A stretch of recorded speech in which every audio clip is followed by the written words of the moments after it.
a feminist author called Nancy Jo Sales, who has come to the conclusion after using dating apps that dating apps are a disaster. Sorry, John, I've actually rearranged these.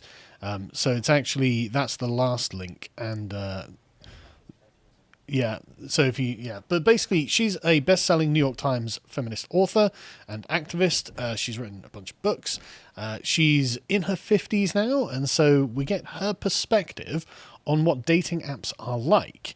And so she's done a lot of research for this for a new book, and obviously she's written a bunch of articles in a bunch of all of the very progressive outlets on what dating with online apps is like. And she's interviewed lots of women, and wow, she's got some really interesting data and opinions on what online dating is about. Do you use a dating app, Callum? No. Why not? Why would I? Find a woman. Yeah, exactly. Well, you say you don't want a woman. No, find a woman. Not a whore. Bloody hell, Callum. I'm not a fan of Tinder. I don't like Tinder. Well, I mean, I'm not saying you're wrong. I just very...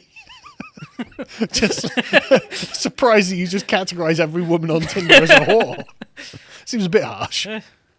Anyway, so she spoke to a lot of women, and we'll get into how she spoke to a lot of women. She says between the ages of 25 and 60, and apparently, according to the feminist view of this, they felt no less objectified by many of the men on these platforms. They still were being asked to send nudes by guys who made little effort to get to know them. They were still being asked if they wanted to just hook up, regardless of the danger of the coronavirus. Shock and surprise. Men on the internet are gross. This type of casual misogyny is pervasive on dating sites, as is outright harassment. According to a 2020 study by Pew, 57% of female dating site users aged 18 to 34 said that someone had sent them a sexually explicit message or unsolicited image. 6 in 10 women under 35 said that someone had continued to contact them after they said they weren't interested, and 44% said that someone on a dating site had called them an offensive name. Obviously, it's the apps that are responsible for this, in her opinion. The dating apps aren't doing enough to protect women from the advances of men on the internet. Probably which dating app was she using again? Was she using Tinder, though? Presumably Tinder, actually. I didn't... I think she's been using a bunch of them, actually. Like, she prefers this. Like, the guys on Tinder as well are going to be just as bad. Yeah. But that's the thing. It's a sex app. Yeah. It's not a relationships app. What kind of people are using Tinder? Not the best. But anyway. So... people of colour also routinely experience vile form of harassments on dating sites. They see profiles riddled with racist statements in the form of preferences. Oh. Such as no blacks, no Indians, no Asians, no Africans. Well, don't worry. I've seen plenty of accounts that like float around on Twitter and whatnot where it's just like no white boys. So that's true. A 2018 study by Cornell exposed the racist biases of the algorithms these dating sites employ, which enable users who harbour intimate biases, whether conscious or not, to continue to make intimate decisions informed by these biases, arguably reinforcing racism in real life. Meanwhile, trans people continually report being banned from dating sites for no other reason that they're trans. I mean, I question. Come on, who's going to tell her? But the point is, people are allowed to make choices, and the dating sites are like, right, okay, well, people have preferences for certain kinds of other people that they'd like to date, and that's racist and also transphobic. So what are you going to do about it? Suck the penis, bigot. But just because I think, I mean, I don't know, but I swear there was controversy about this a while back when some dating app did allow you to do racial preferences, like, because they wanted to basically find your match faster, presumably. Yeah. And then they got a massive backlash about this and then changed it back. Mm-hmm. So, but what does that do? Because if the person still is saying, I don't want this race or transsexual people, they're not suddenly, when they're swiping, going to swipe. It's a different way. Well, I guess I'll just date the person who I'm not attracted to. Well, as you can imagine, what this does is lead to a lack of success for the dating apps, making them not really... done a manipulation before where they purposely match people with different races that are not in their preference, but saying that it's the best match for them. And what was the result? They've got some people who match because obviously that's matches. But it's probably not very successful, right? Yeah, right. So John was saying they've tried to socially engineer these before, but anyway, dating sites also have a big problem with sexual assault, which the companies do little or nothing to address. I would have thought that it's actually not the company's responsibility to deal with sexual assault. I would have said it's the police that should be dealing with that. But according to one 2019 survey by ProPublica and Columbia Journalism Investigations, only one of the only articles to ever take this issue seriously, they found that more than a third of women were sexually assaulted by someone they had met through a dating app. A third. Yep. That's what I'm saying. Like the men on these sex apps, like I'm not going to talk about, I don't know, I'm sure there's respectful dating apps out there, but a sex app. Christian dating apps is what you're talking Yeah. about. Isn't it? Yeah. Meetmuslims.com. Yeah, but the thing is, of these women who say, the third of the women who say they've been sexually assaulted, more than half of them claim to have been raped. And so what you're saying is 1 in 6 women using a dating app is raped by someone on the dating app.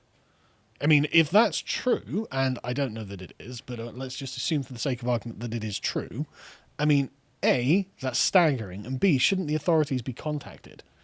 Like, that seems like something that you'd go further. Like, Tinder should be doing something about all the times I'm being raped on that app. I think you should probably go to the police. But anyway, when women try to report these incidents, many dating apps in question often don't even respond. Why aren't you going to the authorities? They're not the police force. Yeah. What do you expect them to do? Send their officers around? They don't have any. We don't even have a prison. Don't know what. Tinder prison. You've gone to Tinder court, been found guilty, and now you're being sent to Tinder jail. But anyway, in the Me Too era, how are these companies still able to get away with this? Because the companies aren't doing it. Don't know what to tell you. You've got the self-selected group of people who obviously aren't very respectable. But anyway, this persistent refusal to broadly acknowledge the harm coming to women, people of colour, and those in the LGBT community, it just seems really empty, doesn't it? It's just like here's the identity categories that we care about. The other ones, shut up. And others through these platforms could just be one reason why the dating app companies feel so little pressure to do anything substantive to protect their users. What are you talking about? Harm's coming to women and LGBT and people of colour, and therefore the dating apps don't care about them. Doesn't make any sense. They're the only people who are ever given any kind of consideration. But anyway, next one is she wrote another article in The Guardian this time. And to her credit, she doesn't simply just repeat every single talking point that she has. So she actually gives us like different aspects to the problem in these different articles. So I'm actually quite impressed with her professionalism here. But anyway, she in this one, it's apps promise to revolutionize dating, but for women, they're mostly terrible. And in this article, she admits that for men, they're also mostly terrible. But like I said, we only care about the women.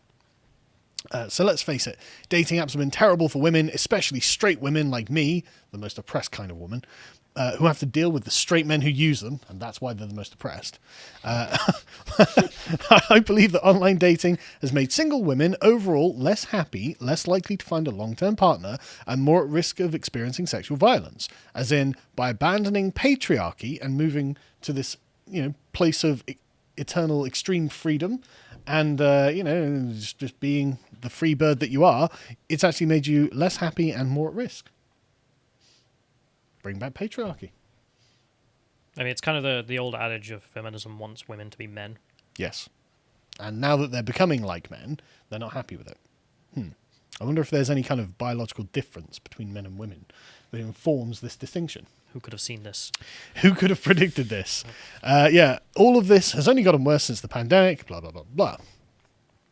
This isn't to say that there haven't always been more risks for women when it comes to dating. Of course there have, which I think is actually fair. If a woman going on a date with a man, he's less likely to be worried about something bad happening in that date. Fair, But dating apps have led to the normalization of abuses, which would have been considered appalling in other supposedly less progressive eras. Unsolicited dick pics, harassing messages, non-consensual sharing of nudes are all now routine features of dating. For women across all demographics. Some would chalk that up to the new dating culture. These things are actually crimes against women that have been told to laugh off lest they look like they're not for the cool girls. So what she's saying is basically, has progress been bad for women? One feminist says yes. But again, I've got to wonder, because it's like, well, what app are you using? And it's going to be Tinder, and it's going to be that, and that's not a respectable dating site. I think she's been using a bunch of different apps, actually. But still, I find it tough, because I remember this story, I don't know if you remember it, where there's an app you can download where if you're nearby someone, they can send you pictures, and she went on the underground in London a bunch. And of course, a bunch of creepy men just kept sending her pictures of their genitals. Yeah, obviously. And then she was complaining that it was TfL's fault. and Transport for London needed to deal with this. What are they supposed to do? But they were just like, delete the app. And then she was like, you're victim blaming me. Like, what? Like, it's just like, it's sort of like, well, what are you hanging around with here? Because, I mean, you don't have to be on these apps. Like, you're not forced to. You could find someone outside of the internet. Yeah, but the important thing here is she's like, dating apps have led to the normalization of abuses that would have been considered appalling in other supposedly less progressive eras. And that's very interesting because what she's appealing to there is tradition and propriety. It would be improper for you to do this. Why would it be improper? Well, because it'd be far less progressive. In the progressive era, it's normal. It's just what women are. And as she said, you know, if you object to this, if you don't laugh it off, you're not one of the cool girls. It's like, okay, well then you don't want to be one of the cool girls, do you? You know, you want to go back to tradition.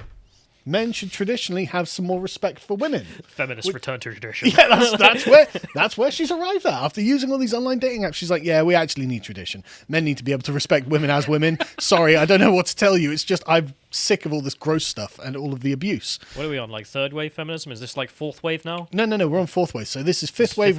Fifth wave. I want to see the fifth wave, like posting the white picket fence, family wholesome memes. Wearing the shawl, completely covered. Fifth wave feminism, return to tradition. And in fact, if we wanted to subvert feminism, that's what we'd do. Anyway, then there's big dating's faulty promises of long-term relationships. Because, of course, none of this ends up with people getting married. If you can believe that. Their marketing teams would have us believe that everyone who swipes is about to walk off into the sunset with a soulmate. No matter how many dating app weddings we see touted in the vows section of the media, the available data does not suggest a rise in committed relationships or marriage among dating app users. According to a 2020 study by Pew, only 39% of regular online daters and 12% Americans overall have been married or are in a committed relationship with someone they first met through a dating site. So if you are just a regular American, only 12% of them have become married through the dating site. But even if we just take the section that is just people who use dating sites, not even 40% of them end up getting married. So this is not a good strategy in order to find a long-term partner. Return to tradition. Fifth wave feminism. That's what she's saying. What am I supposed to take from this? WTF, I love feminism now. Yeah, exactly. Thank you, dating apps, for destroying progress. My time on dating apps has made me think about how these platforms aren't just bad for women, but men as well. See, but you this is a real afterthought in her perspective. It's like, well, men, they're the abusers, but it's also not good for them. With men being inculcated into the worst aspects of toxic masculinity under the guise of fun. There's the fun of rating women as hot or not, the fun of having so many options. We need men to have fewer options. But I mean, I agree, but we also need women to have fewer options too, because look at how this is going. You tend to see women as disposable objects based. And then there's the fun of thinking that these apps guarantee you sex, an assumption which a 2016 study by the UK's National Crime Agency says has factored into a startling rise in sexual assault perpetrated by male dating app users who are less likely to have a previous history of sexual violence. I don't think there's any question that dating apps are rape culture. Dating apps are rape culture. Fifth wave feminism, return to tradition. The thing that's niggling me here is the term dating app continuously being used as if they're all the same. Well, but like if you're going on Tinder, like the expectation is sex. Sure. So if you take some autistic moron who ends up becoming sexual predator, like they shouldn't be in this place. They shouldn't be using these apps. Like, sure, I agree. But the data she's presenting us isn't just from Tinder. Sure. And so, but that is the majority, surely. I don't know. I actually haven't seen the data. I've just seen these articles. Okay. I haven't seen the data sets she's using. But the point is, and I like where we've come to here, unlimited sexual freedom for women is rape culture. Well done, feminism. Return to tradition. That's what she's saying. I would argue that women should delete their dating apps en masse in some Lysistrata-like move of self-preservation. You don't know what the Lysistrata is, do you? No, I don't think It's a play by Aristophanes where the women of Greece decide they're going to go on a sex strike. Okay. How's it go? Catastrophically. I imagine it's Greece, so the men just all did each other. Well, yeah. A, what are you really holding back there? But B, it upsets the natural order of the world. But anyway, we'll talk about that another time.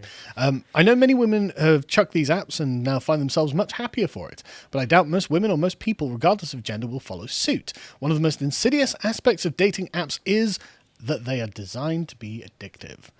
So addictive that many people say they use them without ever intending to meet up with someone in person. I think this is one of the greatest dangers of online dating, that the new dating technologies will eventually become more important to people than other human beings, and sadly I think that's already starting to happen. So yeah, save yourselves, women. Get back in the kitchen. I'm a feminist. Seriously, I bet there are more women who find husbands by baking apple pies. I mean, who would you rather date? Well, Who would you rather marry? Exactly. I don't want to marry some woman who's been on Tinder. No, but I mean, would you practically rather? one step below OnlyFans? Where would you expect to meet your, wife to be? Yeah, not on Tinder, not on a dating app. That's the point, and she has come to the patriarchy's point of view. And so we move on to her third one, which is her admitting that actually I know that these become addictive because I became addicted to them. Do you want to hear about how she became addicted to them? Sure, but it's sort of antithetical to the whole point, isn't it? Again, with the dating apps. Yeah? Like, the whole point of them is surely to meet someone and then settle down and delete the app, because what do you need that for? But the sex apps, well, they're not made for that. They're made for you That's right. getting someone and then coming back tomorrow. Anyway, so she informs us that she is, in fact, a slightly older lady. She's in her 50s. Excuse me. And she begins by explaining how she's going through the menopause, and she had her heart broken by a guy that she was dating. So she hasn't settled down. She's in her 50s. It's not looking great. But she says there was one thing that I wasn't expecting about dating apps when I first went on them: the interest of younger men. I wasn't matching with other 50-year-olds. I was matching with guys in their 20s and often early 20s. I would get messages with winky-faced emojis from guys named Justin, Zach, and Tyler, who were born in the years after I had already graduated college, been married, and divorced. In their profile pics, they were standing around campuses trying to look cool and nonchalant. They were holding up fish they'd caught. They were saying things to me like, "What's a beautiful woman like you doing on a dating app?"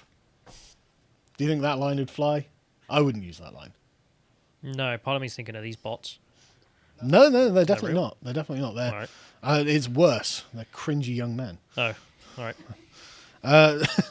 You know who you are. Don't act like you're above it. Don't act like I don't know because I haven't been there, right? Anyway, she says, I knew their line. Look, we're not here to varnish this and play to your feelings. I knew their lines were corny, and I knew I hadn't suddenly blossomed into Elizabeth Taylor, but it didn't matter. I started swiping more and more, trying to get another dopamine hit from a match or a message from another guy named Jared or Brandon telling me how cute I was. I would tell myself, I'm just going to do this for 20 minutes, but then 20 minutes would become an hour, then 2. And I started to ask myself with some concern, am I getting addicted to these things? She's addicted to the validation of young men. Changing your mind on those dating apps yet, Callum? No. You could be validating some 50-year-old. John wants to jump on next time we do one of these. Do you ever validate old ladies, John? Right, basically, this is what happens is the 80-20 rule. The young guys can't compete with the old guys. Yep. Right, okay. So over the course of about 3 years, I went on dates with more than 50 guys. First as a form of distraction from my midlife crisis, and then as research for my new book. I went on dates with hipster dudes and Wall Street bros, college students, and guys struggling to pay the bills. I went on a date with a guy who rode a skateboard to come and pick me up. It had a horny devil emoji painted on it. So basically she's dating her son. I didn't stop... Come on, this isn't a date. You'll find out how not a date it becomes in a minute. In fact, I didn't stop to think about too much about what in the world these guys saw in an older woman like me. I took a basic psychology course in college, of course, so I knew one possible reason, calling Dr. Freud.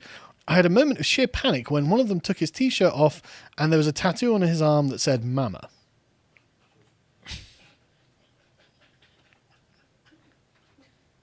I love it. I love everything about this. Shame Josh isn't here. Over time, it started to dawn on me that some of these guys... Is this her? Yeah, if we can scroll up a little bit. John? So this is the woman that's been writing all of this? Yeah. Yeah, she's a pretty normal looking woman. Yeah. Pretty normal. Just average looking. But anyway, over time, it started to dawn on me that some of these guys were actually attracted to the wisdom and experience that an older woman can offer. I'd been so conditioned by society to think that getting old was bad, I couldn't see the regard they had for me as a woman who had accomplished some stuff. And when I did see it, it moved me and made me feel tender towards them. It's interesting how she finds a sort of human connection here, I think. You look really skeptical. No, it's just like, how late in life do you have to be to realise that? What? Well, that there's other values than how you look. About 50, I guess. It's just like, they don't just care me about how I look. They also care about the knowledge I have, the experience. Like, yep, I do. Who hadn't figured that out? It gets. John's like, she's delusional. No.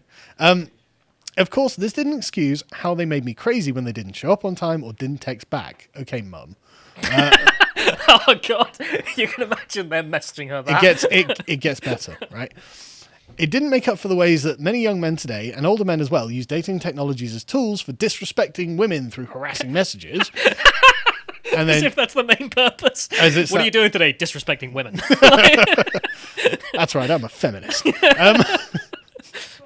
Yeah, on patrol. This is like the PewDiePie, respect women. It's like disrespect women. Just to say, we don't advocate for the disrespecting of women on this podcast. Lotus just respects women. Yeah, we respect women. Sometimes people do much worse. John's chiming furiously. Dating apps have a real problem with issues of sexual assault and unwelcome sexual advances. Yeah. We've been through that. Sometimes I would call out guys for their bad behaviour. As an older woman, telling off a man who had offended me was suddenly so much easier for me to do.